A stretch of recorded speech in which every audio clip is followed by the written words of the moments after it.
All right, so next definition in the definition series is going to be the Transtheoretical model, or the stages of change model. Now, this was a model developed in the late 70s, early 80s, depending on who you ask. It was developed by James Prochaska, am I pronouncing that correctly? And Carlo Di Clemente.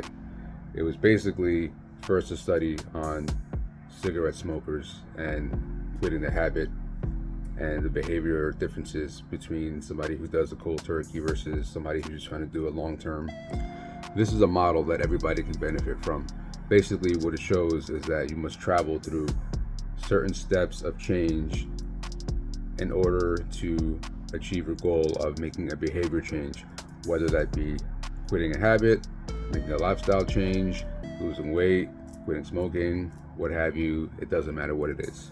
This is a model that I personally follow, and this is how I've been able to achieve what I've been able to achieve in life and consistently hit my weight loss goals. So I'll go through them with you. We'll use two examples as I go through each stage. We'll say quitting a habit like smoking, and then making a diet change, or lifelong decision to lose weight through exercise or diet, which it should be both. First stage, pre-contemplation. Pre-contemplation means there is no desire to change. There is no acknowledgement that you have a problem. You're just existing. We are all in the pre-contemplation stage of some change that we could make in our lives. This is the pre-reality check. This is the pre-recognition that there's anything that needs to be changed at all. So, easy one. Now, in order to move to the next stage, there must be some kind of reality check, right? So, stage 2 is contemplation. So, contemplation is now you are aware there's a problem. You are aware a change needs to be made. You know you need to change, and you're kind of finding excuses not to. You're looking at the idea of changing in a negative light. So an example of the contemplation stage is the first time I realized that I needed to lose weight. The first time I made my big weight loss was when my mother told me that I was a little bit heavy, when she noticed it. So that was when there was an acknowledgement where I was like, hey, I need to change something. Or, maybe somebody in your family told you, or whatever. Or maybe you start feeling things health-wise. You go to the doctor and they tell you, hey, your cholesterol is high. Like, that is the acknowledgement of the problem. You are now in the contemplation stage. But like I said, while you're in the stage, you can still view change in a negative light. So you need to lose weight, but you're looking at excuses not to go to the gym and not to diet. And you're saying things like, oh, that's a fad. That's something that I don't think is going to work. And any suggestion that somebody makes, you're finding ways to maybe deter away from it. So that's stage 2. Now, in order to move to stage 3, it's the preparation stage. So now preparation stage is you have decided that you are going to make a change, right? So now there are real plans being made. Let's say you decide you want to go to the gym. So now you are scheduling how it's going to work. You may be budgeting it down. Maybe you're writing down some goals. You'll want to say it out loud. Now, this is the stage where a lot of people stay for a long time. It's okay to be in the stage.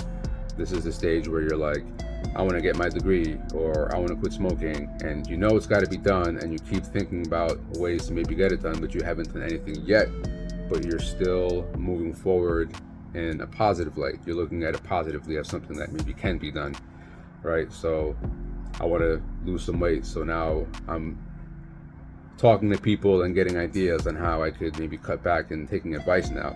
Now, when I'm getting advice from people, instead of looking for reasons not to do it, I'm now thinking like, maybe that would work for me. And you're thinking about how you're going to implement it, right? This is a good place to be in, but obviously you don't want to stay here.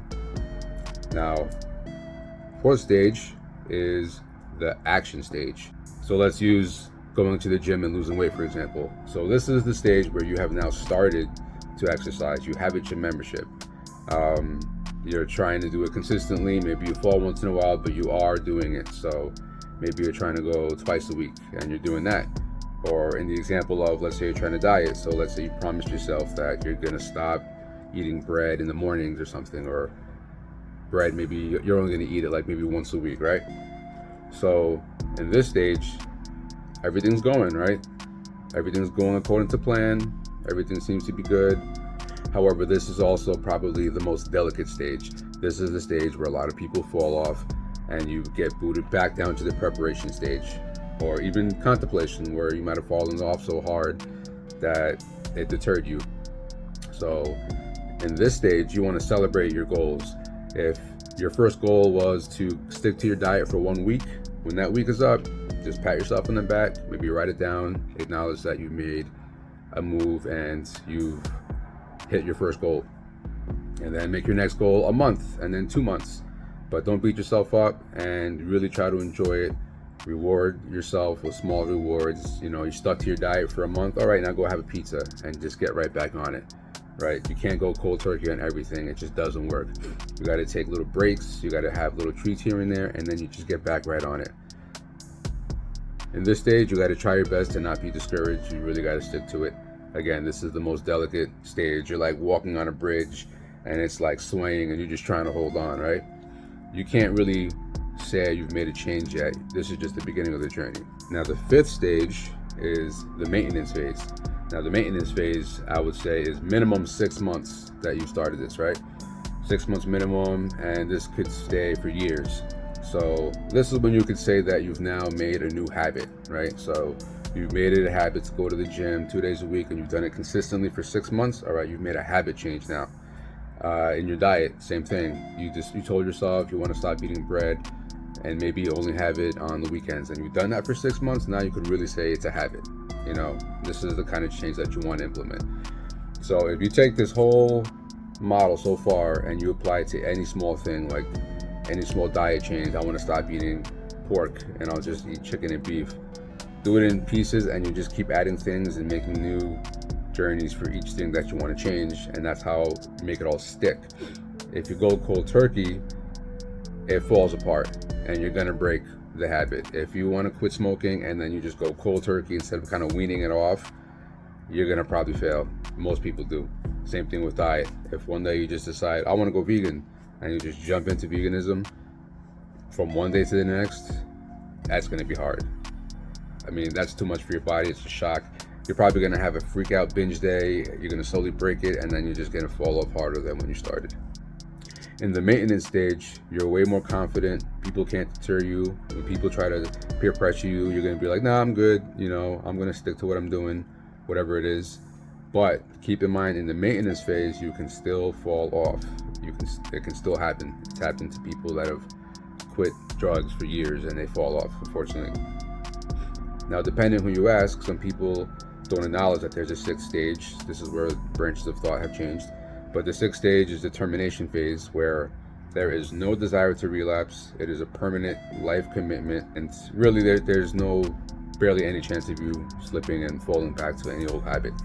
So I like to acknowledge that there's a sixth stage. This is like you've reached your goal. This is the final stage. So termination phase is, I'll use myself as an example.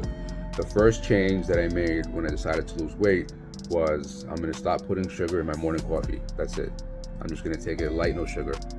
And I've asked anybody who's known me for the last 15 years, have you ever seen me put sugar in my coffee? I've even quit coffee since then, but that's just an example. That one change, I started losing so much weight, and then I just kept adding to it and applying the same model to all the changes that I want to make. So then it became, I'm going to stop eating McDonald's, period. Or I'm going to stop drinking coffee. I'm going to stop going to Starbucks, whatever. Things like that, you know. You should always be trying to make some small change, and you could follow this model and don't do it too much. Don't do too much at once. Don't push too hard. Baby steps. Remember, the whole concept of diet is doomed to failure because in your mind you think it's temporary, right?